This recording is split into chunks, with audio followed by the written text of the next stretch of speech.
Jack Winters was just trying to make ends meet as a single dad in Vermont when one snowy night changed everything.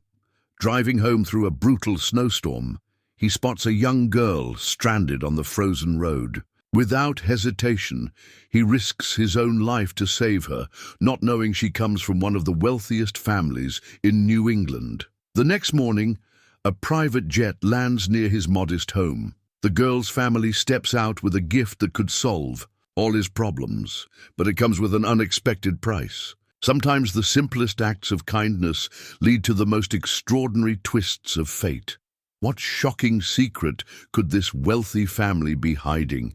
And why did they really track down their daughter's rescuer? Before we jump back in, tell us where you're tuning in from. And if this story touches you, make sure you're subscribed, because tomorrow I've saved something extra special for you. The kitchen clock's steady ticking seemed to mock Jack as he stared at the crumpled permission slip in his hands. His daughter Sarah's neat handwriting filled out most of the form, but the space for the parent's signature and the $40 fee remained blank. The class trip to the Burlington Science Museum was next week, and he'd been putting off this moment for days. "Dad?" Sarah's voice drifted down from upstairs. "Have you seen my blue sweater? The one Grandma made?" Jack quickly tucked the permission slip under a stack of overdue bills. "Check the laundry basket, honey. I did a load last night." Sarah's footsteps thundered down the stairs, her long brown hair still damp from the shower.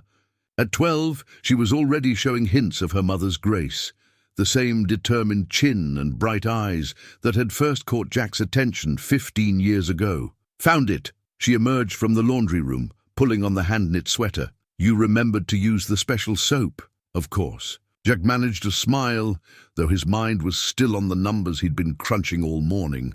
3 carpentry jobs had fallen through this month, victims of the economic downturn hitting their small Vermont town. The mortgage payment was already 2 weeks late, and winter heating bills were starting to pile up. Sarah paused at the kitchen counter, her eyes lingering on the edge of the permission slip visible beneath the bills. She quickly looked away, busying herself with making toast.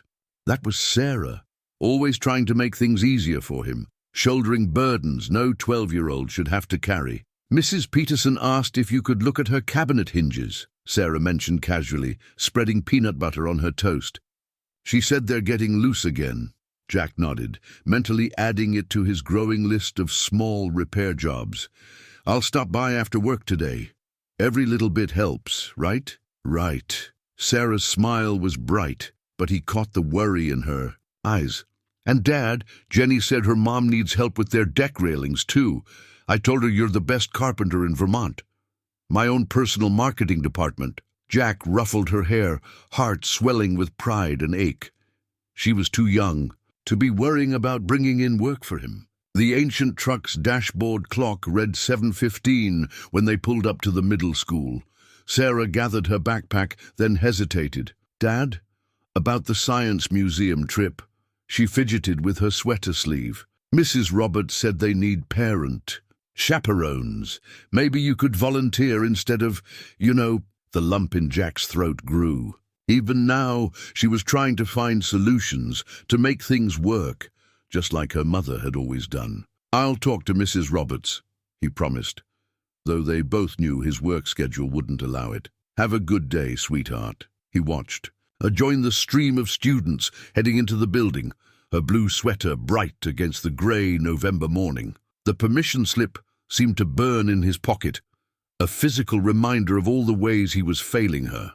The drive to his workshop took him past Main Street's quiet storefronts, Thompson's Hardware, where he bought supplies on credit these days, the diner where he and Sarah had Sunday breakfast when they could afford it, the bank where his mortgage payment was overdue. Each familiar sight carried its own weight of worry. His workshop at least felt like home. The scent of sawdust and varnish, the tools arranged precisely on their hooks, some inherited from his father, others collected over 20 years of craftsmanship. Here he could transform raw wood into beautiful, useful things. If only he could transform their circumstances as easily. He pulled out his phone, checking the weather forecast again. Another storm system moving in. Heavy snow expected by nightfall. More cancelled jobs, more tight margins. But he couldn't let Sarah see his fear. She'd lost her mother 3 years ago. He refused to let her lose her childhood to poverty as well. The permission slip lay on his workbench as he began his day, its edges curling like autumn leaves. $40, such a small amount to mean so much. He picked up his father's old chisel, its handle worn smooth by generations of careful hands, and began to work. There would be a way, there had to be. The lunch hour found Jack alone in his workshop, sandwich forgotten, as he stared at the photograph he kept in his wallet. The edges were worn soft from handling, but the image remained clear. Himself, Rachel, and baby Sarah on the front porch of their newly purchased home. Rachel's smile blazed with pride and possibility, her hand resting on the porch railing he'd carved himself as a wedding present. "Looking good, Jack." Tom Henderson's voice startled him from his reverie. The hardware store owner stood in the doorway, snow dusting his shoulders. "Got that storm coming in faster than expected." Jack tucked the photo away. "Parts come in. And for the Miller job. That's why I'm here." Tom set a box on the workbench, his expression heavy. "Listen, Jack, about your account. I'll have something for you next week." Jack kept his voice steady, professional. "Got a few jobs lined up." Tom nodded, but his eyes drifted to the photograph Jack had just hidden. He'd known them both since high school, had been there through it all, the whirlwind romance, the small-town wedding, the long hospital nights at the end. "Rachel always said you were the best craftsman in 3 counties, Tom said quietly. She was right about that. Among other things, the memory hit Jack like a physical blow. Rachel in her hospital bed, still making plans, still believing in him. "Promise me you'll finish the house," she'd whispered. "All those little details we talked about. Promise me you'll make it beautiful for Sarah." He'd promised, but 3 years later, he was struggling just to keep the house at all. "Thanks for the delivery, Tom." Jack turned to his workbench, unable to meet his friend's knowing gaze. "I should get back to it. Storm's supposed to hit hard tonight. They're saying possible power outages." Tom lingered in the doorway. "You and Sarah got everything you need?" "We're fine." The lie came automatically now, practiced as his woodworking techniques. Generators full, pantries stocked. Tom's silence spoke volumes. Finally, he sighed. "Rachel would kick both our asses if she knew I was letting you be this stubborn. Come by the store before you head home. I've got some emergency supplies that need testing. 2-person job, if you catch my meaning." Jack's throat tightened. "Tom, just looking out for my investment.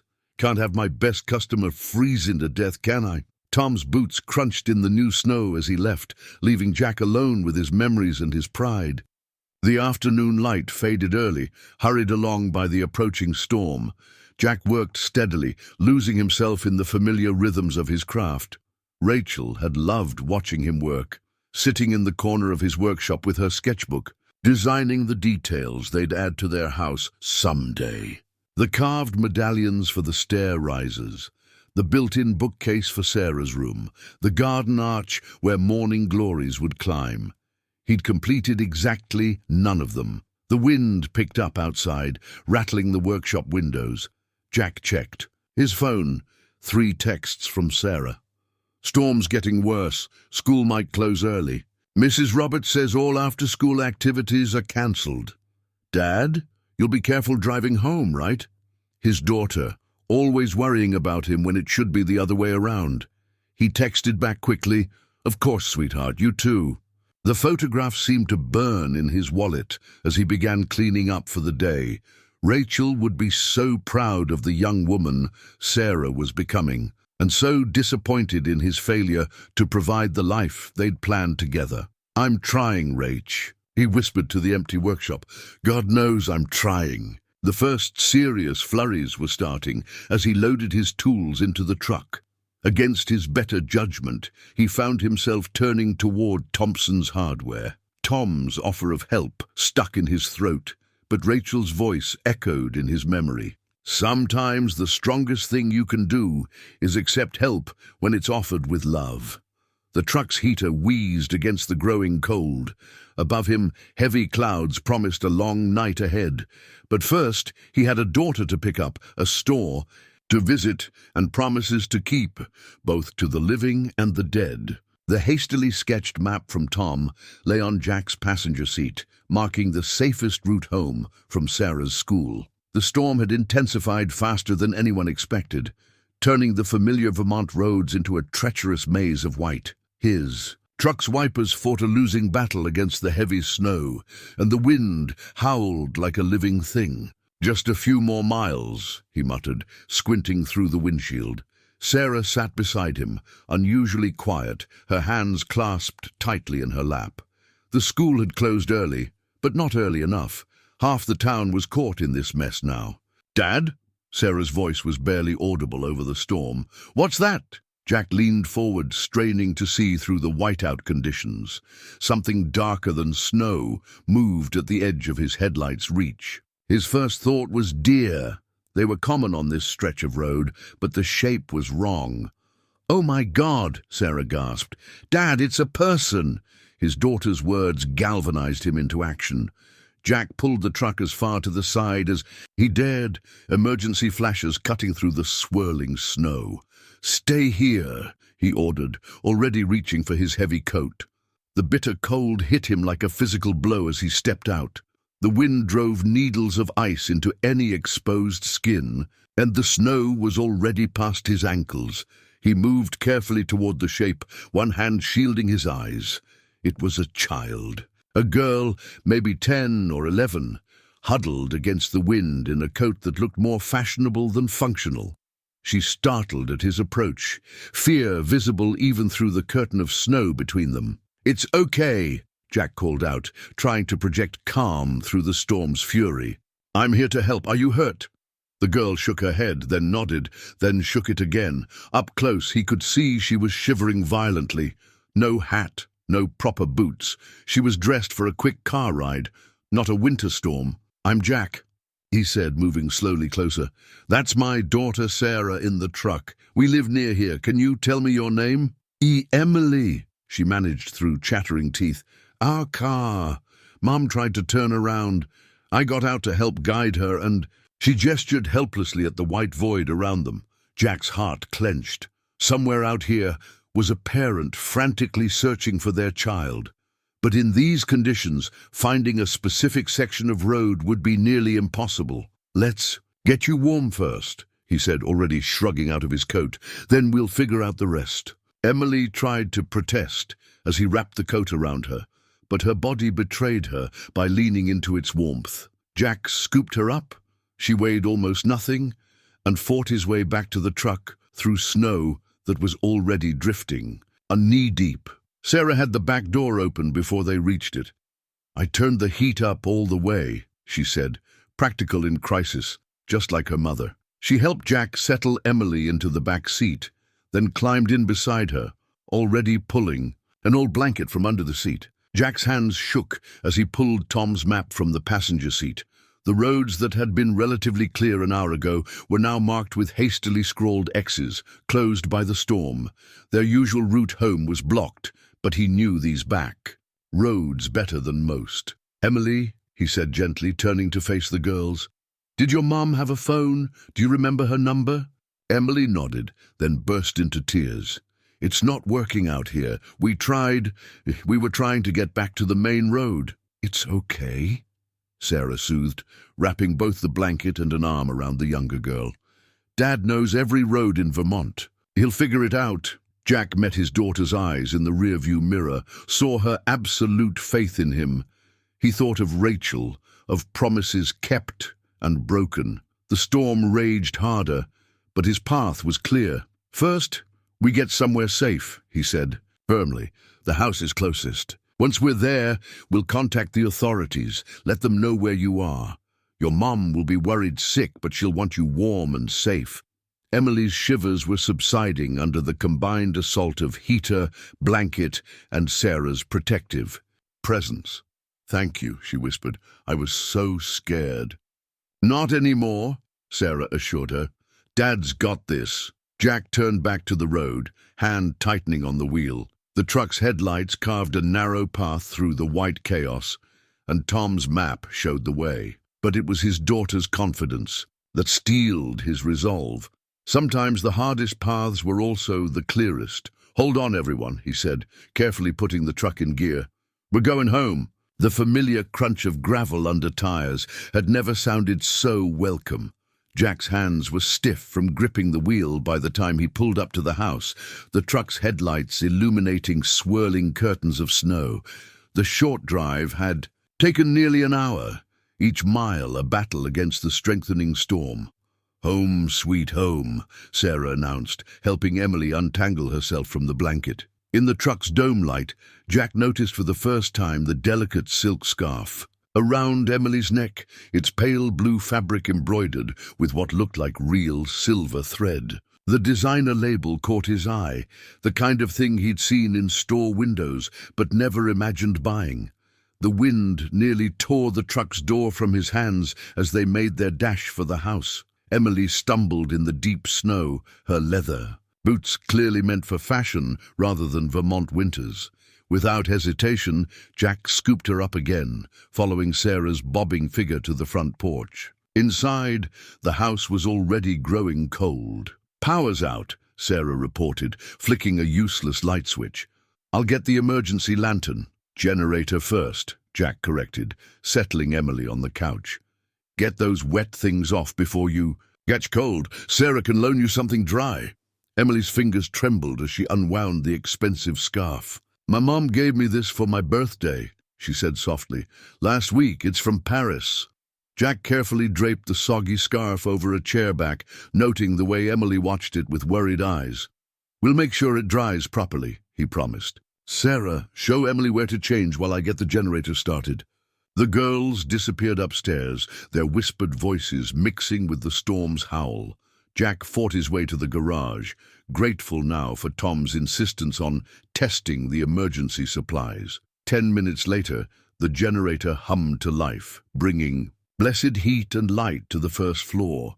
When he returned, he found the girls in the living room, Emily swimming in a pair of Sarah's warmest pajamas. His daughter had clearly been busy.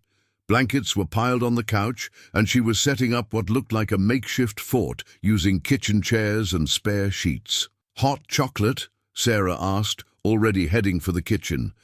"Mum's special recipe." Jack's heart squeezed at the mention of Rachel's famous hot chocolate, dark cocoa, a pinch of cinnamon, and her secret ingredient that he'd never quite managed to replicate. "Good thinking, sweetheart. Emily, are you warm enough?" Emily nodded, her previous fear giving way to shy curiosity as she looked around the living room. Her gaze lingered on the family photos, the hand-carved shelves, the little touches that made their house a home despite its modest size. "Your house is really nice," she said, fingers tracing the woodwork on the nearest shelf. "Did you make this?" "Dad makes everything," Sarah called from the kitchen, pride evident in her voice. "He's the best carpenter in Vermont." Sarah's biased, Jack said with a small smile. "But yes, I did most of the woodwork. It was supposed to be." He trailed off, remembering Rachel's plans, her sketches, her dreams for their home. "It's beautiful," Emily said simply, "like something from a fairy tale." Sarah returned with 3 mugs of steaming hot chocolate, nearly dropping them when a particularly fierce gust rattled the windows. "We should try calling your mum again," she suggested, settling beside Emily in their blanket fort. Emily's face fell. "I tried upstairs, but there's still no signal. She must be so worried." "The landline's dead too," Sarah reported. "But the police know to look for your mom's car, right? And once the storm dies down..." "We'll get you home," Jack promised. "For now, you're safe and warm, and that's what matters." The girls huddled together under the blankets, sipping their hot chocolate and trading quiet stories. Jack watched them, struck by how naturally they'd bonded. Sarah had always been good at making friends, but this was different. There was a gentleness in the way she looked after Emily, as if she recognized another soul who knew what it meant to be scared and trying not to show it. Outside, the storm raged on. Jack moved to the window, peering into the white darkness. Somewhere out there, a mother was frantically searching for her daughter. He thought of Rachel, of all the nights he'd worried about Sarah, of the fierce, protective love that came with parenthood. The expensive scarf dried on its chair, a splash of delicate elegance in their rustic home. Like Emily herself, it seemed, both out of place and somehow meant to be there, marking the beginning of a change Jack couldn't yet fully grasp. The emergency radio crackled to life in Jack's hands, its red power light a beacon in the storm-darkened room. He adjusted the frequency, searching for the local station through bursts of static.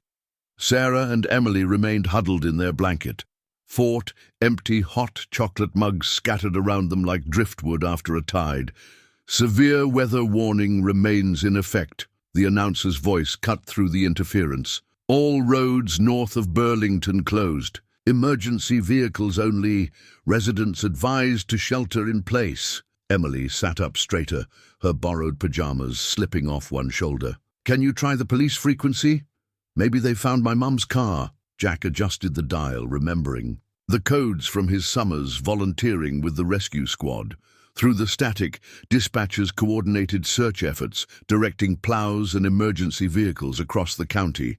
Silver Mercedes SUV located on Route 7, driver safe at emergency shelter. Searching for missing juvenile Emily Hamilton, age 10. That's me! Emily's voice cracked with relief. They found my mum. She's okay. Sarah squeezed her friend's hand, but Jack noticed how Emily's eyes widened at the next transmission. And the Hamilton family helicopter grounded at Burlington International. Private search teams coordinating with local authorities. Helicopter? Sarah echoed, looking at Emily with new curiosity. Emily seemed to shrink into the blankets. My dad, he worries a lot, especially since the divorce. The radio continued, its litany of emergency updates. But Jack was watching Emily's face, seeing beyond the expensive scarf and designer boots to the child beneath. Just as scared and unsure as any other 10-year-old separated from her parents. Search teams have your mom's location, he said gently. She's safe and she knows you're missing. That's what matters right now. Could we try calling again? Emily asked, hope warring with exhaustion in her voice. The cell towers might be working now. Sarah was already shaking her head. Power's still out in most places, but look, she pointed to the window, where the snow seemed to be falling less furiously. The storm might be easing up. Jack checked his watch. Nearly 9 o'clock. The girls had demolished the sandwich. Supplies he'd scrounged from the kitchen, but hunger wasn't what worried him. Emily's casual mention of private helicopters and her father's resources painted a picture of a world very different from their own.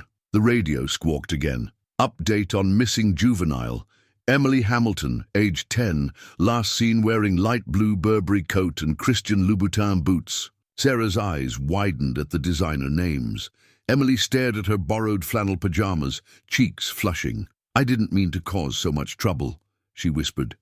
Mom just wanted to take the scenic route to Dad's house. She said the back roads would be prettier. Hey, Jack interrupted gently. No one plans on getting caught in a storm. Your mom made the right choice pulling over, and you were smart to stay by the road where someone could find you. Even if that someone drives a really old truck, Sarah added with a grin, breaking the tension. Emily managed a small smile. Best truck ever. The radio continued its updates, but the girls had moved on to sharing stories.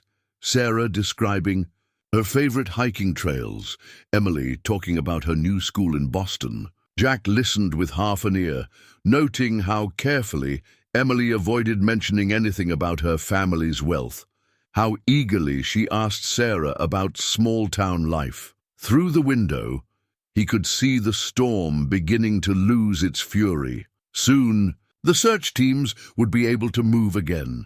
Emily would return to her world of private helicopters and designer clothes, and he and Sarah would return to their life of careful budgeting and making do. But for now, watching the girls laugh together in their makeshift fort, none of that seemed to matter. The radio's glow illuminated their small circle of warmth and safety, while outside, the Vermont winter raged its last against the coming dawn. Dawn broke over Vermont like a watercolor painting, soft pinks and golds washing across the snow-blanketed landscape. Jack stood on his front porch, coffee mug steaming in the bitter morning air, watching his breath form clouds in the stillness. The storm had passed, leaving behind a transformed world, pristine, peaceful, and nearly 3 feet deep in places. The sound reached him first, a steady thrum that seemed out of place in the rural quiet. Then he saw it, a sleek, private helicopter emerging from the morning mist, its black body gleaming against the snow-bright sky. "Dad!" Sarah burst through the front door, Emily close behind. "Is that your family?" Jack asked Emily, who nodded, her face a mixture of relief and something that looked almost like regret. The helicopter circled once before landing in the cleared area beyond Jack's workshop, its rotors sending up clouds of powdered snow. Jack instinctively stepped in front of the girls as the door opened, shielding them from the swirling ice crystals. A woman emerged first, tall, elegant, and somehow immaculate, despite clearly having been up all night. Her designer coat matched Emily's ruined one perfectly. Behind her came a man in what had to be a bespoke suit, his silver hair and commanding presence marking him as someone used to being in charge. "Emily!" The woman's composed facade cracked as she ran toward them, her expensive boots disappearing in the deep snow. "Oh, my baby!" "Mom!" Emily rushed forward into her mother's arms. "I'm sorry, I was so scared, and then Mr. Winters found me, and Sarah took care of me." "Catherine," the man said, his voice carrying easily across the space between them, "let the child breathe." He approached more slowly, studying Jack with keen eyes that missed nothing. The worn work boots, the patched jacket, the small house. Behind them, Jack found himself standing straighter, suddenly conscious of every crack in the porch railings he hadn't had time to fix. "James Hamilton," the man said, extending his hand. His grip was firm but not challenging. "We owe you a tremendous debt, Mr. Winters." "Jack," he corrected automatically, "and anyone would have done the same." "No," Catherine Hamilton interrupted, finally releasing Emily enough to turn toward them. "Anyone would have called the authorities and waited for help. You risked your own safety to save our daughter." Her eyes fell on Sarah. "And you took care of her all night." Sarah shrugged, suddenly shy. "That's what friends do." Something flickered across Catherine's face, recognition perhaps, or memory. She studied Sarah more closely, then looked back at Jack. "You seem familiar. Have we met before?" Before Jack could answer, James Hamilton pulled out a business card, offering it with the practiced ease of someone used to making things happen. "We'd like to show our appreciation properly, perhaps over dinner, once the roads are cleared." The card was heavy, cream-colored stock, embossed with gold lettering. Jack took it automatically, noting the Boston address and the string of impressive titles under James's name. "You've done more than enough," Catherine added, her arm still around Emily. "Opening your home, sharing your clothes." She fingered the worn flannel pajamas Emily still wore. "We'll have everything cleaned and returned, of course. Keep them," Sarah said quickly.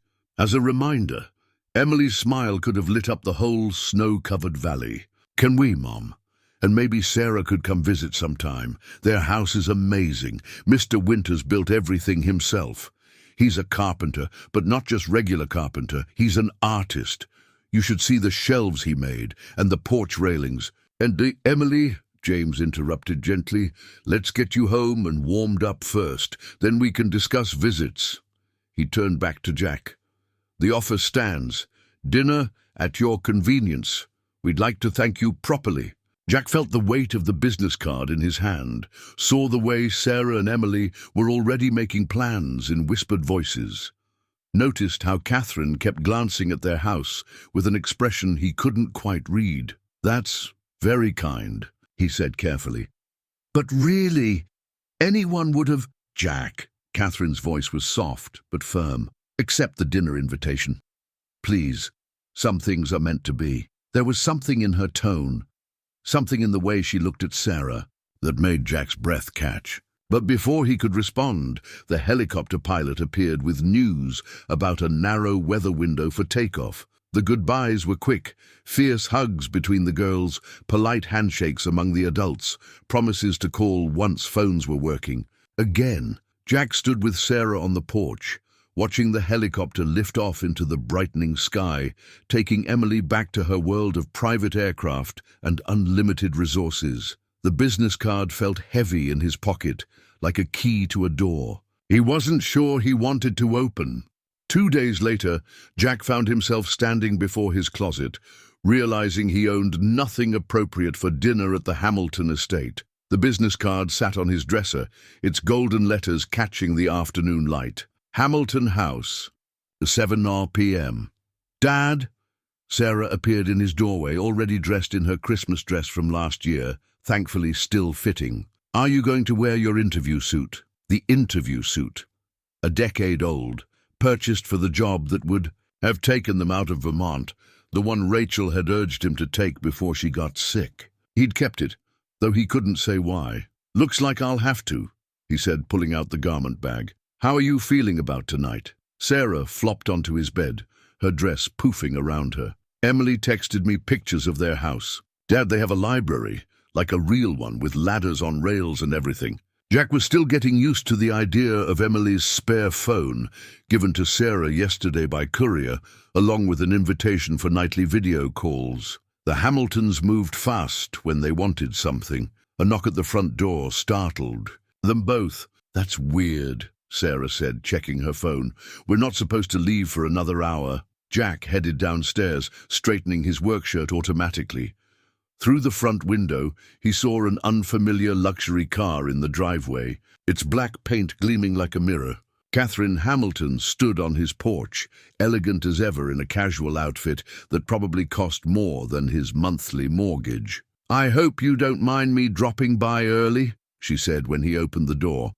I wanted to speak with you privately, before dinner.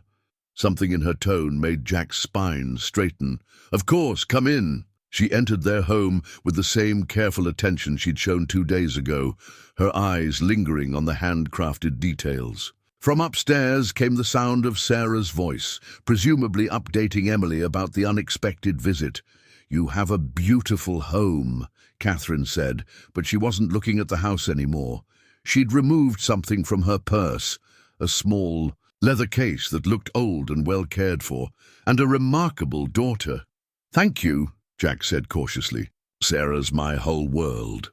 Catherine's fingers traced the leather case. She looked so much like her mother. Before Jack could respond to this unexpected observation, she continued, which is why I recognized her immediately. She's the image of Rachel at that age. The world seemed to tilt beneath Jack's feet. You knew Rachel. Catherine opened the case, revealing an antique pocket watch, its gold surface dulled with age but still beautiful. Rachel was my best friend in college. We were inseparable for 4 years at Smith, until I made choices that separated us. Jack sank into his armchair, mind reeling. Rachel had rarely spoken about college, except to say she'd had a friend who'd chosen a different path. She wrote to me when you got married, Catherine continued, her voice soft with memory. And when Sarah was born, I never wrote back. My family, they had expectations. I followed the path they'd laid out, married who they chose.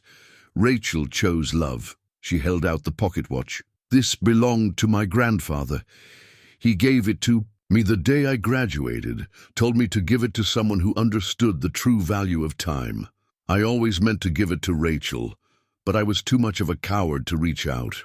Jack took the watch carefully. It was exquisite craftsmanship, the kind of piece that belonged in a museum. Why are you telling me this now? Because when I saw Sarah, when I saw this house you've built with your own hands, I realized Rachel was right all along, about what matters, about choosing love. Catherine's composure cracked slightly. My marriage to James ended last year. It was amicable, but it made me think about all the choices I've made. When Emily told me about your craftsmanship, about this home full of love and handmade beauty, it was like Rachel was sending me a message. From upstairs, Sarah's laugh drifted down. Bright, uncomplicated, so much like her mother's. I'd like to tell Sarah about her mother's college days, Catherine said, if you'll allow it. And I'd like to show you something at dinner tonight, something that might help both our families. The pocket watch felt warm in Jack's hand, like it had been waiting all these years to find its way here. Through the window, he could see Sarah now sitting on the porch swing he'd built, still talking animatedly on her phone to Emily. "Rachel would have loved knowing they found each other," he said quietly. "Like she found you once." Catherine's smile was bittersweet. "She found both of us, I think, and maybe she's still helping us find our way." Hamilton House exceeded even Sarah's wide-eyed descriptions. The circular driveway alone was bigger than Jack's entire property, and the mansion loomed against the evening sky like something from a period drama. Stone lions guarded the entrance, their snow-covered manes gleaming in the landscape lighting. "It's like a castle," Sarah whispered as they followed the butler, an actual butler, through corridors lined with oil paintings and antique furniture that made Jack's palms itch with professional appreciation. The library, when they reached it, drew an audible gasp from both Winters. 2 stories of floor-to-ceiling shelves, gleaming mahogany and brass, with the promised rolling ladders. Emily waited by a massive fireplace, practically bouncing with excitement. "Sarah, come see my favorite reading spot." As the girls disappeared into the stacks, Catherine appeared at Jack's elbow. "The newspaper archives are over here," she said quietly. "I found something you should see." She led him to a reading table where a leather-bound volume lay open. "James's family has kept every significant newspaper article about the Hamiltons for generations, but I found this while looking through the local papers from Rachel's college years." The yellowed clipping showed a younger Rachel beaming at the camera. The headline read, "Local craftsman's daughter wins prestigious architecture scholarship." Jack's throat tightened. Rachel had never mentioned a scholarship. "She turned it down," Catherine said, watching his face. "The program was in Boston. She chose to stay in Vermont instead, to marry you." "I never knew." Jack traced Rachel's smile in the photograph. "She said Boston firms weren't hiring. She didn't want you to know. Said you'd insist she take it, that you'd try to follow her there and give up your own dreams of starting a workshop here." Catherine's voice was gentle. She knew how much Vermont meant to you, how much you wanted to build something of your own. Before Jack could process this, James Hamilton's voice rang out from the doorway. "Ah, Catherine's showing you the archives. Fascinating reading, our family history." But James wasn't looking at the newspapers. He was studying the library's woodwork with an expert's eye.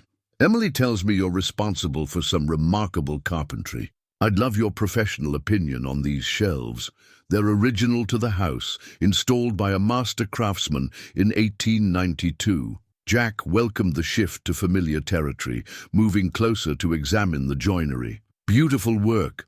This kind of detailed scrolling is almost a lost art now. Exactly why we're having such trouble finding someone qualified to restore the East Wing." James's casual tone didn't quite hide his interest. The original plans called for matching woodwork throughout, but the war interrupted construction. "We've never found anyone who could properly match the existing work."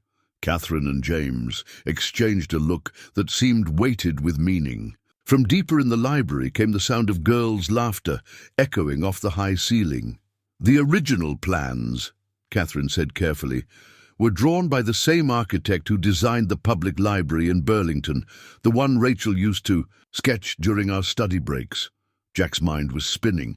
Rachel's abandoned scholarship, the Hamiltons' mysterious interest, this massive house with its unfinished wings.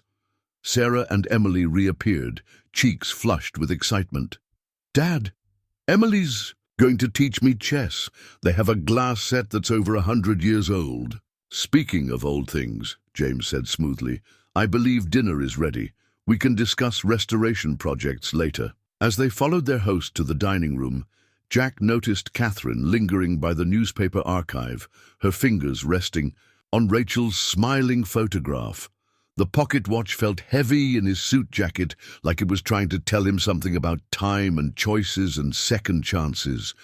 The dining room windows offered a view of the East Wing, graceful stonework, Rising 3 stories, waiting for someone to complete a vision started over a century ago. In the snowy twilight, he could almost see Rachel sketching it, her dreams reaching forward through time to this strange evening. Sarah slipped her hand into his, anchoring him in the present. "You okay, Dad?" "Yeah, sweetheart." He squeezed her hand, grateful for her steady presence. "Just thinking about how your mom would have loved this library." "She would have drawn it," Sarah said with certainty, "like she drew all the pretty buildings in her old notebooks." Jack stopped mid-step, a memory surfacing. Those notebooks were still in the attic, packed away with Rachel's other college things, and suddenly he knew, with absolute clarity, that they contained more than just sketches. Dinner at Hamilton House felt like a scene from a movie Jack had never meant to be in. Crystal glasses caught the light from a chandelier that probably cost more than his truck. Multiple courses appeared and disappeared with choreographed precision, each served on china so fine it was nearly transparent. Sarah handled it all with surprising grace, following Emily's subtle cues about which fork to use. The girls' chatter about chess strategies and library adventures filled any awkward silences, creating a bubble of normalcy in the midst of all this luxury. It wasn't until dessert, some French creation involving chocolate and gold leaf, that James Hamilton placed a leather portfolio beside his coffee cup. "Jack," he began, his tone carefully neutral, "what do you know about historical restoration?" "It depends on the project," Jack answered honestly. "I've done some period-accurate repairs on the town hall, helped restore the covered bridge after the flood. It's detailed work, requires research and the right materials." "And the right vision," Catherine added softly. She'd been quiet through dinner, watching Sarah with that same strange mix of joy and sadness. James opened the portfolio, removing a thick document bound in blue leather. "This is the original contract for Hamilton House, dated 1892. The architect specified that all woodwork must be completed by master craftsmen using old-world techniques. The East Wing was meant to house the family's art collection." He passed the contract to Jack, who couldn't help admiring the hand-drawn architectural details in the margins. They reminded him of Rachel's sketches, the same precise lines, the same attention to small decorative elements. "We've had 6 different contractors try to restore the East Wing over the years," James continued. "None could match the quality of the original work. But Emily showed me pictures of your carpentry, which is exactly what we've been looking for," Catherine finished. "The same dedication to craft, the same artistic sensibility." Jack looked up from the contract. "You want me to restore the East Wing?" "We want to hire you as our master craftsman in residence," James corrected. "Full-time, with a workshop on the grounds. The East Wing would be your first project, but there are others waiting. These old houses always need something." The document's pages felt heavy with possibility. Jack's mind raced with calculations. Steady work, real income, maybe enough to finally get ahead. "There's more," Catherine said, reaching for a second document in the portfolio. "We'd like to establish a trust for Sarah's education." The world seemed to tilt slightly. "That's not necessary. It's what Rachel would have wanted," Catherine interrupted. "She gave up her scholarship to stay in Vermont. Let us give Sarah the opportunities her mother dreamed of." Sarah and Emily had gone quiet, sensing the weight of the adult conversation. Jack could feel his daughter's eyes on him, curious but not worried. She trusted him to make the right choice. "It's a generous offer," he said carefully. "But why now? Why us?" James and Catherine exchanged looks. "Emily hasn't stopped talking about your house since the storm," James said. "About the craftsmanship, the warmth, the feeling of home. Our house, it's beautiful, but it's never felt quite finished. Like it's been waiting for the right hands to complete it, and the right hearts to fill it," Catherine added. She pulled out an old photograph, herself and Rachel in college, arms around each other, laughing at something long forgotten. "Some connections are meant to last across generations." Jack studied the contracts, the photo, the hopeful faces around the table. He thought of Rachel's notebooks in the attic, probably filled with drawings of this very house, of Sarah's future, bright with possibility, of his own dreams of creating beauty from raw wood. "I'd need to see the work site," he said finally. "Review the original plans, make sure I can match the existing craftsmanship."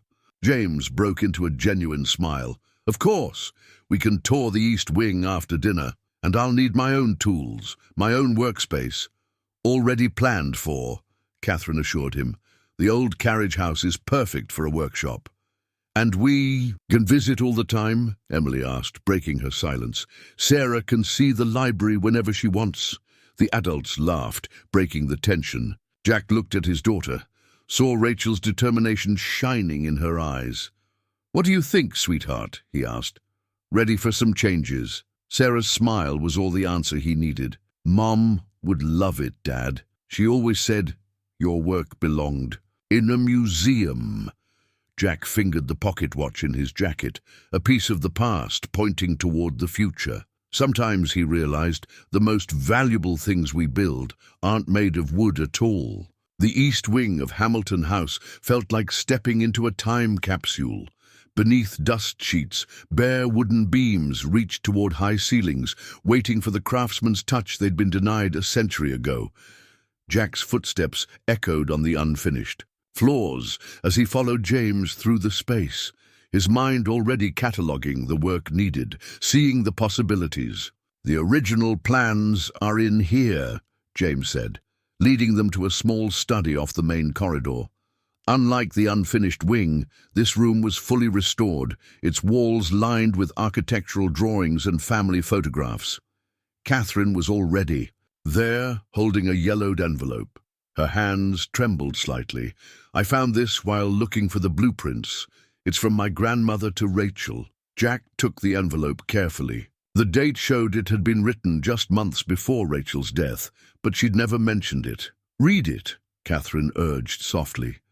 "Please." The letter was written in an elegant hand, the ink faded but still clear. "My dearest Rachel, by the time you receive this, I may already be gone. The doctors say it won't be long now, but there are things you must know, things I should have told you years ago, when you were just a bright-eyed architecture student sketching our old house.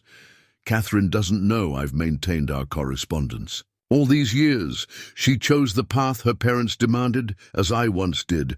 But you, dear girl, you chose love. You chose to build something real with your craftsmen, to create beauty with your own hands, rather than merely preserve it. The East Wing remains unfinished, as it has since my father's time. The family always said it was because of the war. But the truth is simpler. We lost the heart for it. Money can build walls, but it takes love to make them sing. Your sketches from college still hang in my private study. I've watched Catherine look at them sometimes, touching the paper like she could feel the life in your designs. She mentions your daughter occasionally. Sarah, isn't it? The name we both loved, though I gave in to family pressure and named my own daughter Elizabeth instead. There is a trust fund established by my father for the architect who would finally complete Hamilton House. It's been waiting all these years, gathering dust like the East Wing itself. I'm arranging for it to pass to Sarah, though she doesn't yet know it. Consider it my apology for all the dreams our family's pride has interrupted. Tell your Jack to look closely at the original woodwork. My father always said the craftsman left a message there, carved so subtly only another true artist would find it. Perhaps he's meant to be the one to find it, to finish what was started so long ago. With love and regret, Margaret Hamilton. Jack looked up from the letter to find Catherine wiping tears from her eyes. I never knew, she whispered, about the letters, the trust, any of it. Rachel never mentioned them, Jack said. She protected everyone's privacy, even at the end. James was examining one of Rachel's old sketches on the wall, a detail of the East Wing's proposed woodwork that could have been drawn yesterday. The craftsmanship you showed in your home, the designs Rachel drew, it's like pieces of a puzzle finally coming together. Jack moved to the nearest wooden panel, running his fingers along the intricate carving. There, almost invisible unless you knew to look for it, was a tiny signature worked into the design, not just a name, but a message. For those who build with love. Sarah has her mother's eye for design, Catherine said quietly, and your hands for crafting. Maybe that's why grandmother wanted the trust to go to her. Through the windows, they could see Sarah and Emily in the snow-covered garden, teaching each other to make snow angels. Their laughter drifted up, echoing in the unfinished space like a promise. Rachel used to say that nothing built without love could ever truly last, Jack said, his hand still resting on the carved message. I think she knew somehow that all of this would find its way home. Outside, the setting sun painted the snow in shades of gold, making everything old look new again. In the days that followed, Jack found himself spending every spare moment in the Hamilton House library, poring over Rachel's old sketches and the original architectural plans. Each page revealed something new, details she'd noticed that others had missed, improvements subtly suggested in her precise notations. I brought you some coffee, Catherine said, appearing at his elbow one afternoon, though it's probably cold by now. You've been staring at that same page for 20 minutes. Jack smiled apologetically, accepting the cup. Look at this. He pointed to a small detail in Rachel's sketches. She figured out how to improve the original design while keeping its character. The way she adjusted the angle of these joints, it would make the whole structure stronger without changing its appearance. Catherine leaned closer, studying the careful annotations. She always could see things others missed.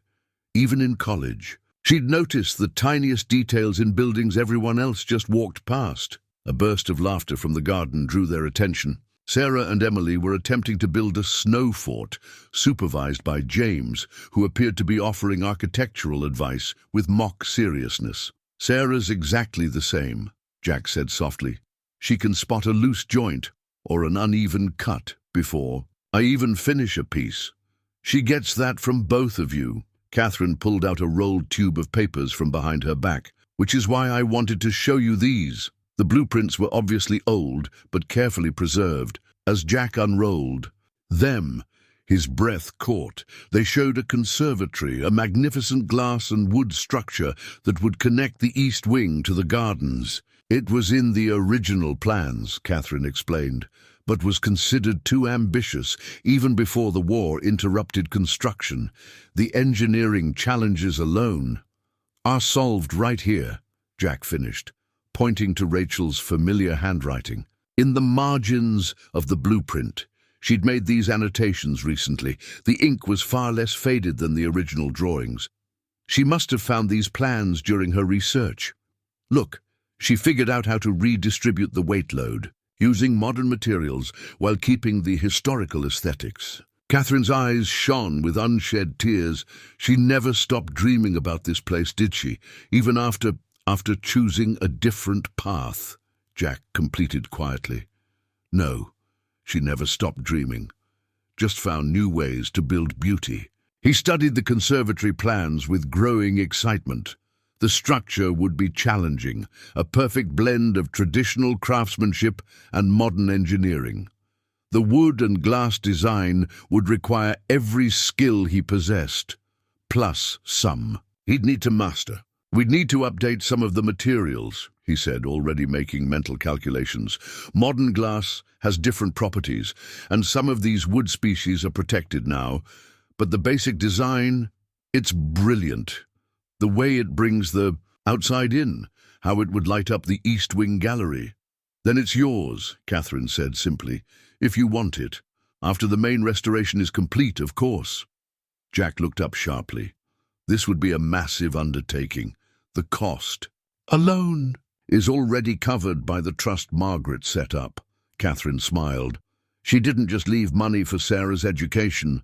There's a separate fund specifically for completing the house as it was meant to be, including this. Outside, the snow fort was taking shape under Sarah's direction.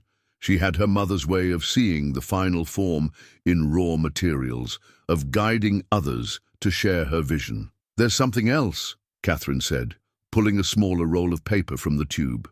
"We found these with Rachel's college things, her designs for your house, all the details you never got to finish." Jack unrolled the sketches with trembling hands. There they were, all the dreams they'd shared late at night. The carved medallions for the stair risers, the built-in bookcase for Sarah's room, the garden arch for Rachel's morning glories. Each one carefully drawn, measurements noted, wood types specified. "She knew you'd find these eventually," Catherine said. Gently, "knew you'd finish them when the time was right." Through the library windows, Jack could see the east wing waiting to be reborn. Beyond it, the space where the conservatory would rise, bridging past and present, dreams and reality. And in the garden, his daughter was building something new, from the raw material of winter. "Yes," he said finally, "I'll build it, all of it." The blueprints seemed to glow in the afternoon light, filled with possibilities he'd thought were lost forever. Rachel had always said that love was the best foundation. Now he understood it was also the finest building material. The scent of cinnamon and chocolate drifted through the Hamilton House kitchen, so familiar it made Jack's chest ache. He stood in the doorway, watching Catherine study a worn recipe card with intense concentration. "A pinch of cayenne," she muttered, reaching for the spice rack. Rachel always said that was the secret. The kitchen was a professional chef's dream, all gleaming stainless steel and marble countertops. But tonight it was cluttered with measuring cups and scattered cocoa powder, looking more lived in than Jack suspected it had in years. "Need any help?" he offered, stepping inside. Catherine jumped slightly, then laughed. "I'm trying to recreate Rachel's hot chocolate. Emily hasn't stopped talking about it since that night during the storm, but I keep getting something wrong." She held up the recipe card, faded blue ink in Rachel's distinctive handwriting, spotted with old cocoa stains. Jack recognized it from their own kitchen, though he hadn't seen it since. "Where did you find that?" "In my old college journal. Rachel wrote it down during one of our study sessions. She used to make it for the whole dorm during finals week." Catherine stirred the simmering pot. The whole floor would smell like chocolate and warmth. From somewhere above came the sound of running feet and laughter. Sarah and Emily had been exploring the attic, discovering generations of Hamilton family treasures. "Dad!" Sarah's voice echoed down the back stairs. "Emily found an old dollhouse that looks just like the one in your workshop." The girls burst into the kitchen, cheeks flushed with excitement. Emily carried a delicate Victorian dollhouse miniature, perfectly scaled and intricately detailed. "Look at the tiny woodwork," Sarah said, pointing to the diminutive porch rails. "It's like your style, Dad." Jack examined the dollhouse with professional appreciation. These were handcrafted, probably by the same craftsman who did the original house trim. "Can we restore it?" Emily asked eagerly. "Like you're doing with the East Wing?" "Please," Sarah added. "We could work on it together." Catherine was watching them over the steaming pot, her eyes soft. "The dollhouse was my grandmother's. I used to imagine living in it when I was their age. Now we can all live in the big version," Emily said, then blushed. "I mean, when you're working here, Mr. Winters." An awkward silence fell. They hadn't yet discussed the details of Jack's employment, how much time he'd spend at Hamilton House, how this would change all their lives. Catherine broke the tension by pouring hot chocolate into 4 mugs. "Let's see if I finally got the recipe right." They gathered around the kitchen island, the dollhouse carefully placed in the center. Steam rose from the mugs, carrying that familiar, spicy, sweet aroma. Sarah took a sip, and her eyes widened. "It tastes just like Mom's." Catherine's hands trembled slightly on her mug. "Really?" "The cayenne," Jack said, savoring the rich chocolate and the hint of heat. That was always her signature touch. Sweet and spicy, just like her. She said it was like life, Catherine remembered. You need both elements to make it interesting. Emily was examining the dollhouse again. "Look, it even has tiny books in the library, and the porch swing moves." "Dad could make furniture for it," Sarah suggested. "Oh, while he's working on the big house." "A project within a project," Catherine mused. Something the girls could help with. Jack studied the miniature house, seeing the craftsmanship that had gone into every detail. It would be good practice for the restoration work, smaller scale, same techniques. Can we start today? The girls asked in unison, then giggled. First, hot chocolate, Catherine said firmly. Then we'll set up a proper workspace. They sat together in the warm kitchen, sipping Rachel's recipe and planning miniature renovations. The dollhouse stood between them like a model of their future. Something old made new again, something broken made whole. Mom would love this, Sarah said quietly, leaning against Jack's side. All of us together making things beautiful again. Catherine reached across the island and squeezed Sarah's hand. No one mentioned the tears in her eyes or how they matched the ones Jack was trying to hide. Outside, snow began to fall again, soft and gentle this time. Inside, the scent of chocolate and cinnamon wrapped around them like a familiar embrace, building invisible bridges between past and present, between what was lost and what could still be found. The Hamilton House library felt different at night. Moonlight filtered through the tall windows, casting long shadows between the bookshelves. Jack sat in one of the leather armchairs, staring at the trust fund document James had just handed him. There's been a complication, James said, his usual confidence wavering slightly. My former mother-in-law's lawyers have raised some concerns. Catherine paced near the fireplace, her nervous energy filling the quiet room. Elizabeth, my sister, she's contesting Mother's will, including Margaret's trust fund arrangements. Jack looked up from the legal papers, his stomach tightening. I thought this was all settled. It should have been. James ran a hand through his silver hair. But Elizabeth claims Margaret wasn't of sound mind when she made these arrangements. She's particularly focused on the portion designated for Sarah. The amount on the paper made Jack's head spin. He'd known the trust was substantial, but seeing the actual figure, it's too much anyway. We couldn't accept. It's not about the money, Catherine interrupted. It's about Margaret's wishes, about keeping promises. Heavy footsteps in the hallway announced the arrival of Charles Hamilton, James's younger brother and the family's lawyer. His expression was grave as he joined them. Elizabeth's lawyers are pushing hard, he reported. They're arguing that Margaret's correspondence with Rachel shows she was being unduly influenced. Influenced, Catherine's voice cracked. Rachel was the only one who ever told her the truth, the only one who saw her as more than a Hamilton bank account. Jack studied the trust document more carefully. These provisions, they're not just about money, are they? Charles shook his head. Margaret tied everything together. The trust for Sarah, the restoration funding, the requirements for maintaining the house's artistic integrity. Remove one piece, and it all falls apart, James finished. The East Wing would remain unfinished. The conservatory plans would never be realized. Rachel's designs, Catherine whispered. All of it lost again. Jack thought of Sarah and Emily upstairs, working on their dollhouse renovation, planning their shared future with childish certainty. What do we do? Charles spread more papers. On the desk. We fight. Margaret left extensive documentation, letters, journals, her conversations with Rachel. She knew this might happen. Elizabeth never understood, Catherine said bitterly. She thought Mother was losing her mind when she started talking about preserving the house's soul instead of just its market value. The craftsmanship, Jack murmured, remembering the hidden message in the woodwork.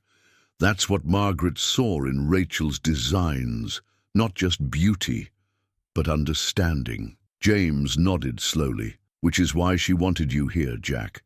Not just your skills, but your connection to Rachel's vision. A soft gasp from the doorway made them all turn.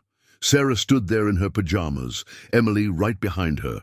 Their faces showed they'd heard enough to understand. Is someone trying to stop Dad's work? Emily demanded. They can't. The house needs him. Sarah moved to Jack's side, her young face set with Rachel's determination. Mum's drawings. They're part of the house now, aren't they? They belong here. Catherine wiped tears from her eyes.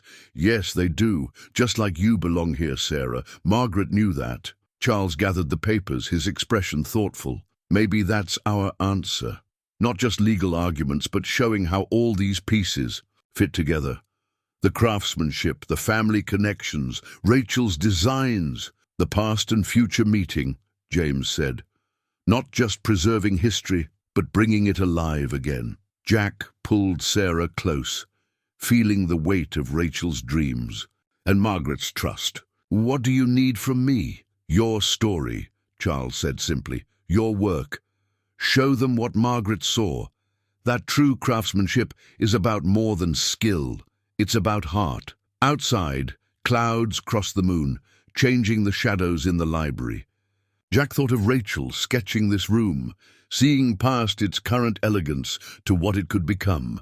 Of Margaret recognizing that same vision years later. "We'll need to document everything," Charles continued. "Your restoration work, Rachel's designs, the girls' dollhouse project." "The dollhouse!" Emily exclaimed. "It's like a model of what the whole house could be." Sarah squeezed Jack's hand. "We're not giving up, are we, Dad?" "No, sweetheart." He met Catherine's eyes across the room, saw his own determination reflected there. Some things are worth fighting for. The trust fund document lay on the desk, its legal language attempting to quantify something that couldn't be measured in dollars. The value of dreams, of craftsmanship, of connections that spanned generations. Rachel had chosen love over ambition once. Now it was their turn to prove that sometimes love was the most ambitious choice of all. Jack sat on the edge of his bed, turning Rachel's wedding ring in his hands. The morning sun caught the simple gold band, warming it like a living thing. He'd kept it on his dresser these past 3 years, a daily reminder of promises made and kept. "Dad?" Sarah's soft knock preceded her entrance. "Catherine's here. She brought breakfast." He quickly set the ring back in its place, but not before Sarah saw it. She crossed the room and sat beside him, her shoulder touching his. "Mom would want you to be happy," she said quietly. "She told me that, you know." Near the end, Jack's breath caught. "She did. She made me promise to take care of you." Sarah smiled. "So like her mother, it hurt. But she also made me promise to let you take care of yourself." Downstairs, they could hear Catherine moving around their kitchen, the familiar sounds of coffee brewing and plates being set out.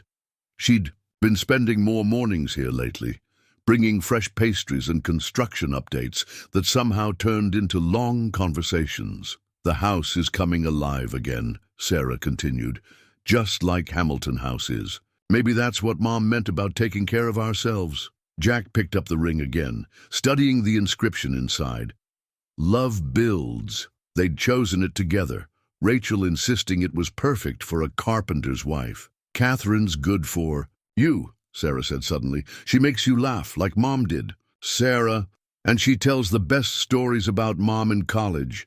Did you know they once snuck into the architecture building at midnight to measure the staircases? Mom said they had to understand how things were built if they wanted to design them right." The ring felt lighter somehow, warmer. Jack remembered Rachel's passion for understanding how things worked, how they fit together. It was one of the things that had first drawn them to each other. A gentle tap at the door revealed Catherine, holding 2 steaming coffee mugs. "Everything okay up here? The croissants are getting cold." She paused at the sight of the ring in Jack's hands, her expression softening with understanding. "Oh, I can come back." "No!" Jack said quickly, surprising himself. "Please stay." Sarah squeezed his hand and stood. "I'll go check on the food.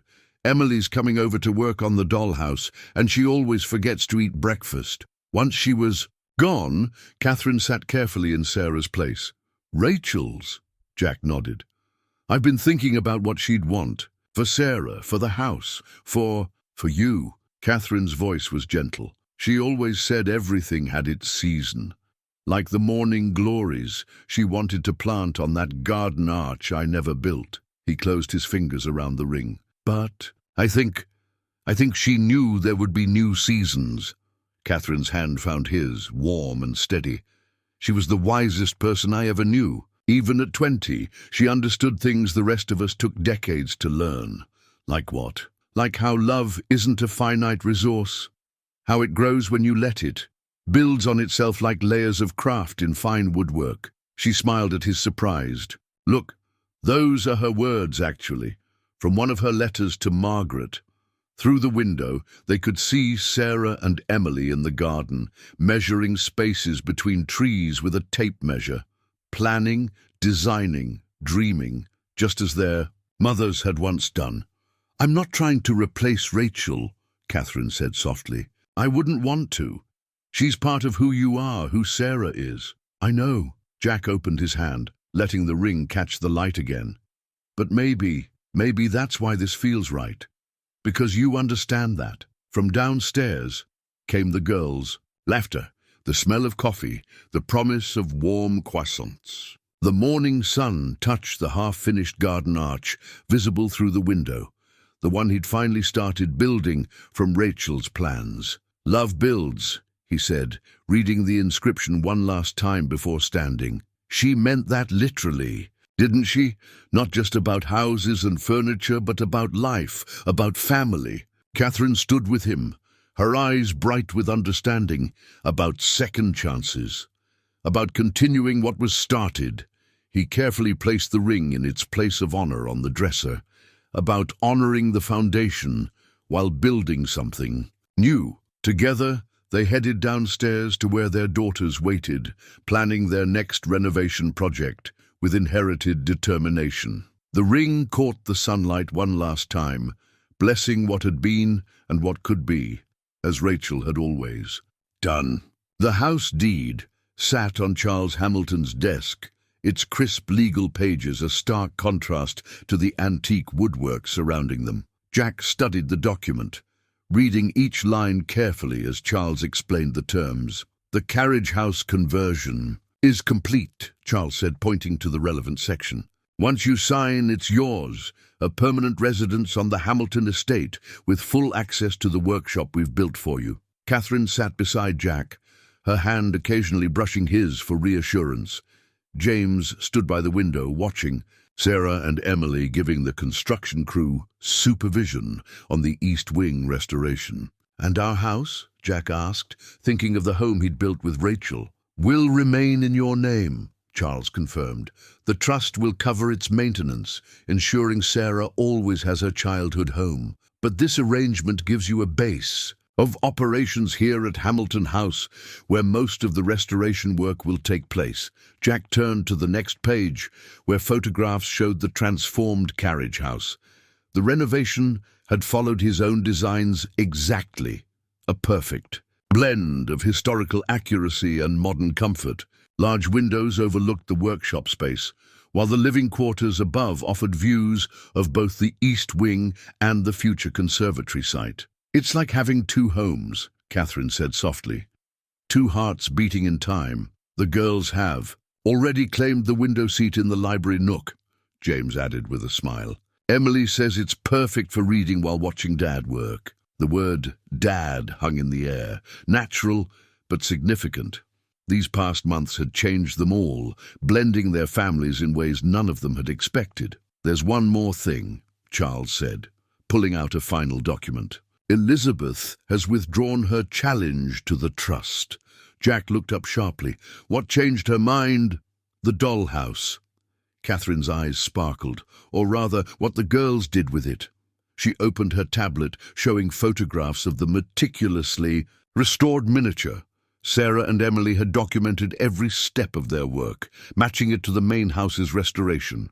Their careful craftsmanship, their attention to historical detail, their obvious love for the project, it all echoed Margaret's vision for Hamilton House itself. Elizabeth saw how the past and present could work together. James explained how preservation doesn't mean freezing things in time, but giving them new life.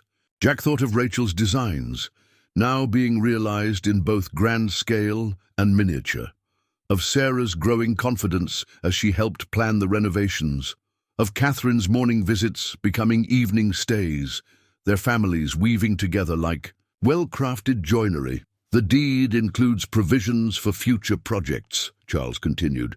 The conservatory, the garden structures Rachel designed, any additional renovations the house needs. You'll have complete artistic control, with guaranteed funding from the trust. It's what Margaret wanted, Catherine added, what Rachel dreamed, what we all need. Through the window, they could hear Sarah explaining the difference between crown molding and picture rails to an amused construction worker. Emily stood beside her, holding up one of Rachel's sketches for reference. "They're going to run this place someday, aren't they?" Jack said, smiling. "God help us all," James agreed proudly. Jack picked up the pen Charles offered. The deed would change everything, yet somehow felt like coming home. He thought of the message carved in the original woodwork, "For those who build with love." "Rachel once told me," Catherine said quietly, "that the best homes have doors that open both ways, to the past and to the future." Jack signed his name, making it official. Outside, a beam was being raised into place in the east wing, guided by Sarah's careful signals. Emily called measurements from Rachel's plans, her voice carrying clearly through the spring air. "Welcome home," James said, extending his hand. But Jack was watching Catherine, seeing the future in her eyes. "We already are." Charles gathered the papers for filing, but paused at a burst of laughter from outside. Sarah had climbed onto a scaffolding platform, safely harnessed, Jack noted with fatherly approval, to demonstrate proper wood joining techniques to the crew. "The next generation of master craftsmen," James mused. "And architects," Catherine added, touching one of Rachel's drawings. "Both," Jack said firmly. "They'll build their own dreams, but they'll understand the foundation they're building on." The deed was official now, binding their families together as surely as the restored woodwork would bind the east wing. Outside, spring sunlight caught the last patches of melting snow, reminding Jack of that winter storm that had started it all. Some things, he realized, were built by hand and some by heart. The best were built by both. Snow was falling again, exactly 1 year after the storm that had changed everything. But this time, the flakes drifted gently past Hamilton House's restored windows, adding a perfect backdrop to the family portrait session taking place in the newly completed East Wing. "A little to the left, Sarah," the photographer directed. "Emily, chin up slightly. That's perfect." The girls stood before the floor-to-ceiling windows, their matching blue dresses echoing the winter sky behind them. The restored woodwork glowed warmly around them, every detail exactly as Rachel had drawn it. "Now the parents, please." Jack adjusted his tie, still not completely comfortable in formal wear, as Catherine smoothed her dress. They joined, their daughters, forming a natural family group that would have seemed impossible a year ago. "James, would you join them?" James Hamilton stepped into the frame, placing a grandfatherly hand on Emily's shoulder. The past year had softened him, turned the successful businessman into a doting grandfather who delighted in teaching both girls about investment portfolios and chess strategies. The photographer lowered his camera. "Actually, could we move to the library? The light in there might work better with the woodwork." As they relocated, Jack caught Sarah studying one of the carved panels he'd recently completed. Her fingers traced the tiny signature he'd worked into the design, matching the original craftsman's century-old message. "For those who build with love." "You added something," she said quietly. Jack smiled. She'd inherited her mother's eye for detail. Below the original message, he'd carved the date and a small morning glory bloom, Rachel's favorite flower, now growing on the garden arch they'd finally built last summer. The library had changed too. The dollhouse occupied a place of honor. Near the window seat, its perfect miniature rooms reflecting the restored grandeur of Hamilton House itself. The girls had added their own touches, tiny books made from paper scraps, microscopic picture frames holding family photos. "Everyone by the fireplace," the photographer suggested. "The morning light is perfect there." As they arranged themselves, Catherine slipped her hand into Jack's. Her wedding ring, new but designed to complement Rachel's, which Sarah now wore on a chain around her neck, caught the light. "Mom would love this," Sarah whispered, watching the camera set up. "She always wanted our family to be bigger." Emily leaned against her father's side. "Do you think Margaret knew that this would happen?" "Your great-grandmother was very wise," James said, his voice gentle. "She understood that some things need time to build properly." The photographer raised his camera. "Ready? 1, 2. Jack looked at his expanded family. Sarah and Emily, practically sisters now. Catherine, whose love had helped heal old wounds while honoring old memories. James, who'd become the father figure he never expected to have. The restored house. Around them, filled with traces of Rachel's vision and Margaret's dreams. 3. The camera clicked, capturing the moment. But it couldn't capture everything. The sound of girls' laughter echoing through restored halls, the scent of Catherine's attempts at Rachel's hot chocolate recipe, finally perfected, the feel of sawdust and satisfaction after a day in the workshop. "One more," the photographer said. "Everyone look at each other instead of the camera." They turned naturally toward one another, sharing smiles and knowing looks. This was how they really were. Not posed and formal, but connected by a year of shared breakfasts and renovation discussions, homework help, and holiday celebrations. Through the windows, they could see the conservatory construction site, its foundation already laid. By next winter, it would be finished, joining old and new, just as their family had. "Perfect," the photographer announced. "I got it." Later, when the formal clothes were put away and the girls were doing homework in their window seat, Jack found Catherine in the library, studying the portrait proofs on her tablet. "Look at this one," she said, showing him the last shot. In it, they were all looking at each other, caught in genuine moments of connection. Sarah was laughing at something Emily had whispered. Catherine was looking at Jack with quiet joy. James watched over them all with proud contentment. "That's the one," Jack said. "For the East Wing Gallery?" He nodded. The restored gallery would tell Hamilton House's story through photographs, past, present and future all together. This image would hang near Rachel's college photographs, near Margaret's trust document, near the girls' dollhouse documentation. "A new chapter," Catherine said, understanding as always. Outside, the snow continued to fall, each flake adding to the beauty of the winter evening. Inside, warmth and love had built something stronger than wood and stone. A family portrait, painted in chosen colors. Spring sunlight streamed through the newly installed conservatory windows, casting rainbow patterns across Jack's workbench. His father's old chisel lay before him, its wooden handle worn smooth by 3 generations of careful hands. Beside it sat a newer tool, a perfect replica he'd spent months crafting, right down to the grain of the handle. "Is that it?" Sarah asked from the workshop doorway. She and Emily stood together, their school backpacks still on, drawn by the sound of his work. "Come see," Jack invited, holding up both chisels. "Can you tell which is which?" The girls studied the tools carefully, their heads bent together in concentration. After a year of helping with restorations, they'd developed a craftsman's eye for detail. "This one," Emily said finally, pointing to the original. "The handle's darker where it's been held. The patina," Sarah added. "You can't fake time." Jack smiled, pride warming his chest. "You're both right. This was my father's, and his father's before him. Every piece of furniture I've ever made has felt its edge. Including our dollhouse," Emily said. "And the East Wing restoration," Sarah finished. Catherine appeared in the doorway, drawn by their voices. She'd learned to find them here in the workshop, where family gravitated as naturally as morning glories to sunlight. "The graduation ceremony is next week," she reminded them. "Have you decided?" Sarah and Emily exchanged glances. Their middle school woodworking project had won first prize in the state craft fair, earning them an invitation to a prestigious summer architecture camp in Boston. "We want to go," Emily said, but we don't want to miss the conservatory completion," Sarah finished.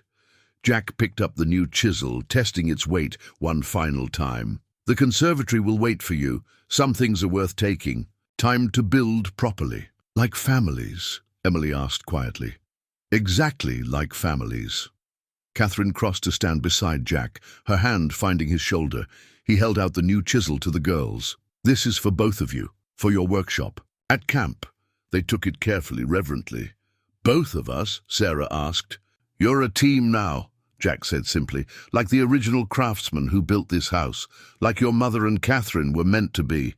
Some tools work better when they're shared. Through the conservatory glass, they could see James walking. The gardens, reviewing the progress on Rachel's garden arch design.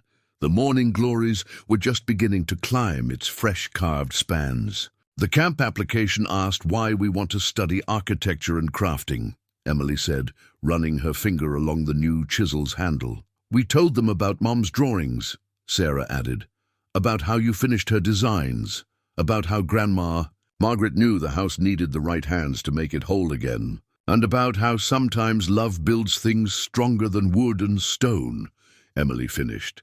Catherine wiped a tear from her eye. They're definitely their mother's daughters, and their fathers, Jack said, watching the girls examine their new tool with professional appreciation. The workshop had become their heart space, not just a place of work, but of family gatherings, homework sessions, and quiet conversations.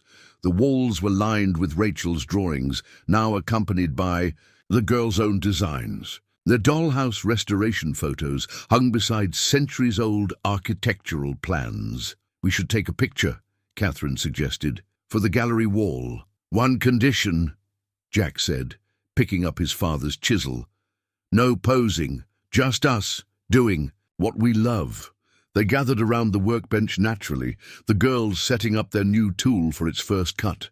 Catherine documented the moment quietly, capturing their absorbed expressions, their easy togetherness, the way sunlight played across 3 generations of craftsmen's tools. Perfect, she said, showing them the photo. In it, they were all bent over the workbench, focused on the task, but undeniably connected. It captured everything they'd built together, not just the restored house around them, but the family they'd become. Now, Jack said, reaching for a piece of maple he'd been saving, who wants to learn how to carve morning glories? As his father's chisel and its new companion began their work, guided by young hands and seasoned ones together, Jack thought of all the layers that had brought them here. Rachel's dreams, Margaret's wisdom, Catherine's love, the girls' determination, all of it carved into the very bones of Hamilton House. Outside, spring sunlight caught the conservatory glass, sending rainbows dancing across the workshop floor. Inside, a family continued building, one careful cut at a time, crafting a future as solid and true as the old house that had brought them all together.